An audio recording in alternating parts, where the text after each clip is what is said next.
बिस्मिल्लाहिर्रहमानिर्रहीम। Dear students, unit number 2 real and complex numbers हमने start किया हुआ है।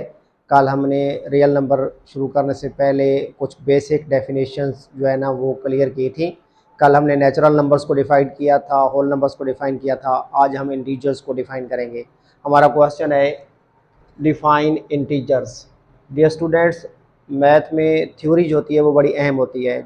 जिस स्टूडेंट ने भी मैथ की थ्योरी अच्छे तरीके से तैयार कर ली उसके लिए एक्सरसाइजेस को समझना मुश्किल नहीं होगा और वो अपनी एक्सरसाइजेस अच्छी तरीके से सॉल्व कर लेगा। इसलिए मैथ की थ्योरी समझना जो है वो बहुत ज़रूरी होता है। तो सबसे पहले आज हम डिफाइन करेंगे इंटीजर्स को। तो डिफाइन इंटीजर्स हमारा क्वेश्चन है। The set of integers consist of positive integers. Dear students, कल हमने नेचुरल नंबर्स को डिफाइन किया था और नेचुरल नंबर्स जो नेचुरली एग्जिस्ट कर रहे होते हैं starts from 1 1 2 3 4 5 and so on, और नेचुरल नंबर्स को ही पॉजिटिव इंटीजर्स कहते हैं। यानी वो कहना ये चाहता है कि जो इंटीजर्स का सेट है असल में वो नेचुरल नंबर्स पे भी कॉन्सिस्ट होता है। The set of integers consist of positive integers mean natural numbers, zero and negative integers. जब जीरो और पॉजिटिव इंटीजर्स को हम मिलाते हैं तो हमारे पास होल नंबर का सेट बन जाता है।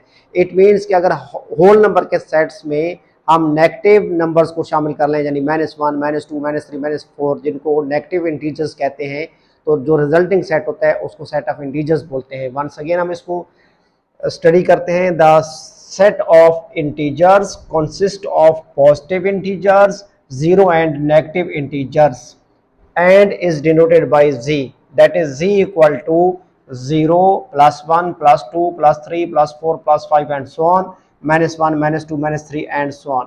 यानी इंटीजर्स में होल नंबर का सेट भी शामिल होता है और नेगेटिव नंबर्स भी शामिल होते हैं। यानी अगर हम नेचुरल नंबर्स में जीरो को इंक्लूड कर दें तो रिजल्टिंग सेट जो होता है वो होल नंबर्स का सेट होता है, और अगर होल नंबर्स में हम नेगेटिव नंबर्स को शामिल कर लें, नेगेटिव इंटीजर्स को शामिल कर लें, तो जो रिजल्टिंग सेट होगा वो सेट ऑफ इंटीजर्स बन जाता है। और सेट ऑफ इंटीजर्स को जी से डिनोट करते हैं। तो डियर स्टूडेंट्स, नेक्स्ट इंशाल्लाह ताला हम रैशनल और इर्रेशनल नंबर का कॉन्सेप्ट जो है वो क्लियर करेंगे। स्टूडेंट्स अच्छे तरीके से डेफिनेशंस को याद कीजिएगा। दुआओं में याद रखिएगा। खुदा हाफिज़।